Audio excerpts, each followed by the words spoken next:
Assalamualaikum warahmatullahi wabarakatuh. Perkenalkan, nama saya Nova Putri Oktaviani dari jurusan Teknologi Informasi Prodi Teknik Komputer. Saya kelas Teknik Komputer 2B. Pada kesempatan kali ini, saya akan melakukan presentasi salah satu mata kuliah yaitu pendidikan Pancasila. Di sini, saya sudah mempunyai judul dari presentasi saya, yaitu aplikasi nilai-nilai Pancasila pada kehidupan sehari-hari dalam menghadapi pandemi COVID-19. Nah, di sini saya telah menyediakan beberapa sila-sila yang sudah ada dalam Pancasila dan menjelaskan beberapa contoh-contohnya. Berikut ini merupakan aplikasi pengalaman dalam sila-sila Pancasila. Yang pertama, ada pengamalan dalam sila 1. Nah, di sila 1 ini merupakan ketuhanan yang Maha Esa. Di dalam kehidupan yang sedang di kondisi pandemi tersebut, di sila 1 ini harusnya sikap seseorang itu yang beragama harus menerima musibah ini dengan sabar, ikhlas, dan introspeksi, dan terus berdoa sesuai dengan agama dan keyakinan masing-masing.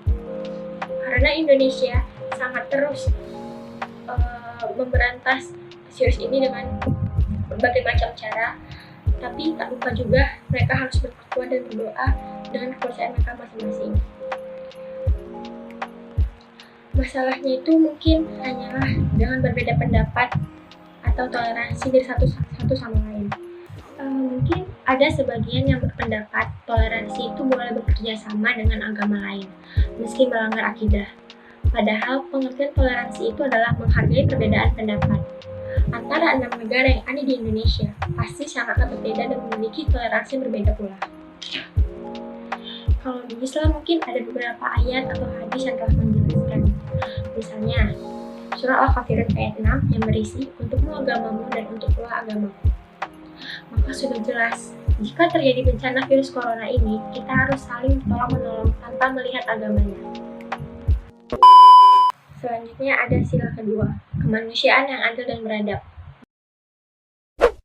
Maksudnya itu gimana? Nah, di sila kedua ini terdapat nilai-nilai kemanusiaan, adil, dan beradab. Pengamalan dalam sila kedua ini dan termasuk juga dalam kehidupan sehari-hari kita adalah menjunjung tinggi nilai kemanusiaan dalam pandemi virus COVID-19 ini. Demi menyelamatkan satu nyawa pun, kita harus mengedepankan nilai kemanusiaan dan medis, serta untuk sementara kita menomorduakan hal ekonomi. Jika misalnya Indonesia harus lockdown, meski tidak kita harapkan, maka otomatis kegiatan ekonomi itu akan terganggu, dan nyawa manusia dan kemanusiaan itu sangatlah lebih penting dan harus diutamakan. Oke, selanjutnya kita akan ke sila ketiga. Sila ketiga, Persatuan Indonesia. Persatuan Indonesia, di mana terdapat nilai persatuan bangsa dan Bhinneka Tunggal Ika. Pengalaman sila ketiga dalam kehidupan sehari-hari itu menempatkan kesatuan, serta kepentingan besar dari negara atas kepentingan pribadi ataupun golongan. Menghadapi bencana ini, maka tidak ada alasan pribadi yang bisa mengalahkan kepentingan umum, bangsa maupun negara. Misalnya, dengan alasan pribadi tidak mau hadir kerja bakti atau gotong royong, atau ikut membagikan kegiatan sosialisasi seperti membagikan kegiatan masker, atau membantu orang-orang sekitar yang sedang kesusahan atau kebutuhan dalam menangani pasien-pasien yang sedang menjangkit COVID-19. Selanjutnya masuk ke sila keempat, kerakyatan yang dipimpin oleh hikmat kebijaksanaan dalam permusyawaratan perwakilan. Nah, dalam sila ini terdapat nilai-nilai kerakyatan, musyawarah, mufakat, kekeluargaan, kebijaksanaan, dan demokrasi Pancasila. Nah, di dalam sila ini ada juga pengamalan yang harus kita terapkan dan harus kita lakukan. Misalnya, di dalam bencana ini atau dalam masa pandemi ini, kita harus menjadikan rakyat sebagai raja dan pemimpin sebagai pelayan. Saat yang tepat, para pemimpin baik eksekutif, legislatif maupun yudikatif untuk memberikan pelayanan yang terbaik bagi kesehatan dan keselamatan nyawa rakyatnya. Nah, Untuk sila terakhir, sila kelima, yaitu keadilan sosial bagi seluruh rakyat Indonesia, di mana terdapat nilai keadilan sosial bagi seluruh rakyat, yaitu perlakuan yang adil di berbagai bidang kehidupan, terutama bidang politik, ekonomi, hukum, pendidikan, dan sosial budaya.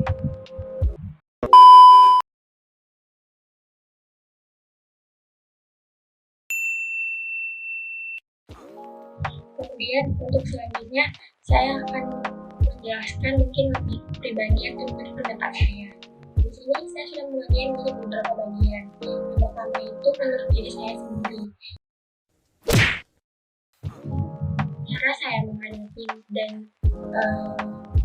menangani atau sedikit mengurangi virus tersebut untuk diri saya sendiri mungkin dengan cara jika saya ingin keluar saya harus menggunakan masker, dan kemudian sebelum menyentuh atau sesudah membentuk apapun itu saya harus segera mencuci tangan dengan baik dan benar, mengganti baju dan mencuci seluruh pakaian yang telah saya pakai sebelum keluar rumah. Nah, untuk selanjutnya sebagai mahasiswa ini kita juga harus turut membantu pemerintah untuk mengurangi virus tersebut dengan cara pada saat dosen dan kampus telah menetapkan peraturan untuk work from home dan mengadakan perkuliahan secara daring atau online. Nah, kita harus menerapkannya dengan baik dan benar dengan cara kita tetap stay di rumah, melakukan kegiatan, mengerjakan tugas itu dari rumah, dan kita harus terus memantau kondisi kita bagaimana dan menjelaskan kepada dosen agar pihak-pihak dosen pun tahu apa saja kekurangan yang menjadi hal-hal yang sangat memberatkan kita pada saat melakukan kuliah daring. Nah, untuk selanjutnya ada sebagai anggota keluarga. Kalau sebagai anggota keluarga, mungkin saya cuma bisa seperti contohnya itu ya tetap melakukan hal-hal yang sebelumnya, ada mencuci tangan walaupun kita di rumah dan melakukan jaga jarak yang sangat-sangat penting. Jika ada tamu atau ada seseorang yang masuk ke rumah, kita juga tidak melakukan panik buying, yang artinya kita harus tetap membeli kebutuhan sesuai dengan yang kita butuhkan dan tidak melakukan hal-hal yang dapat merugikan orang lain seperti membeli hal-hal yang tidak kita butuhkan dan terlalu menyimpan barang-barang yang untuk kita pakai beberapa minggu ke depan misalnya. Nah, yang terakhir yaitu sebagai anggota masyarakat. Sebagai anggota masyarakat ini mungkin saya hanya menambahkan sedikit, seperti contohnya jika orang-orang atau warga yang baru bepergian dari luar daerah, mereka harus melakukan isolasi atau karantina mandiri selama 14 hari. Nah, di situ tuh mereka harus benar-benar menjaga kesehatan mereka dan melaporkan kesehatan mereka guna untuk melindungi orang-orang yang di sekitar dan orang-orang lain. Kemudian harus menjaga jarak dari kerumunan.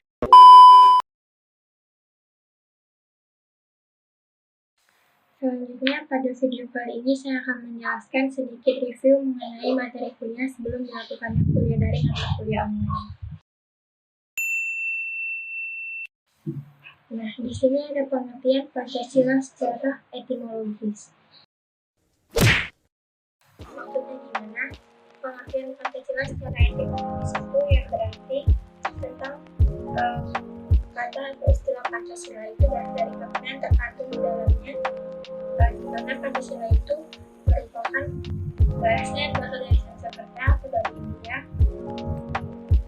dan dipecah menjadi panjang artinya 5, sila vokal I pendek artinya batu sendi, anus atau dasar, dan vokal I panjang artinya peraturan tingkah laku yang baik, yang penting atau yang senonoh.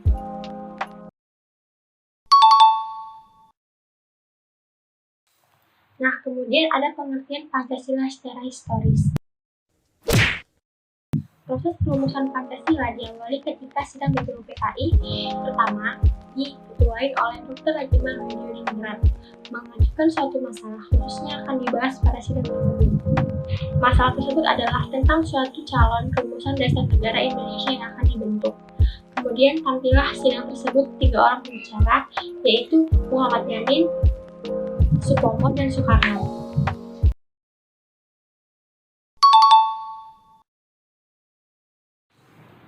Selanjutnya ada pengertian Pancasila secara terminologis.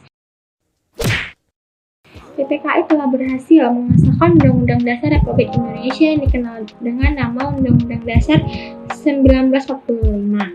Undang-Undang Dasar 1945 terdiri atas dua bagian, yaitu pembukaan dan pasal-pasal yang berisi 37 ayat pasal 1, aturan peralihan yang terdiri atas 4 pasal, dan 1 aturan tambahan yang terdiri atas 2 ayat.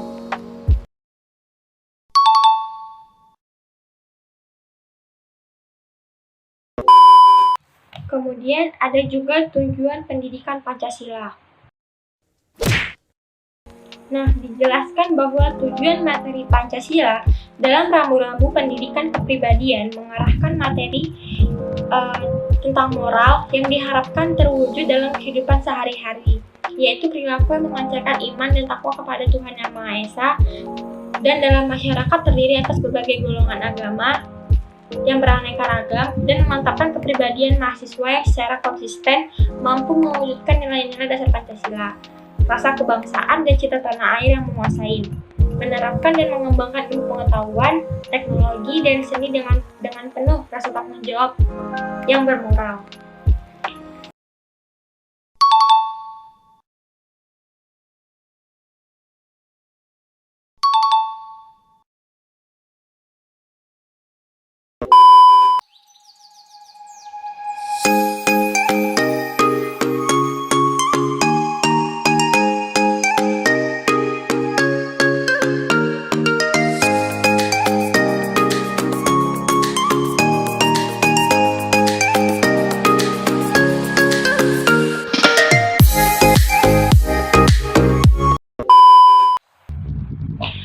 Baiklah, segitu dulu video yang bisa saya sampaikan.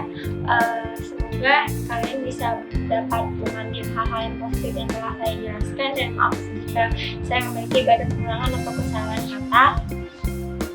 Dan saya ingin mengucapkan kita harus tetap stay di rumah aja dalam keadaan work from home, dan lagi adanya pandemi seperti ini. Semoga kita tetap diberi kesadaran kita yang selalu dimanapun kita berada. Jangan lupa tetap selalu berdoa, cuci tangan, dan menggunakan masker jika ini berpergian. Assalamualaikum warahmatullahi wabarakatuh.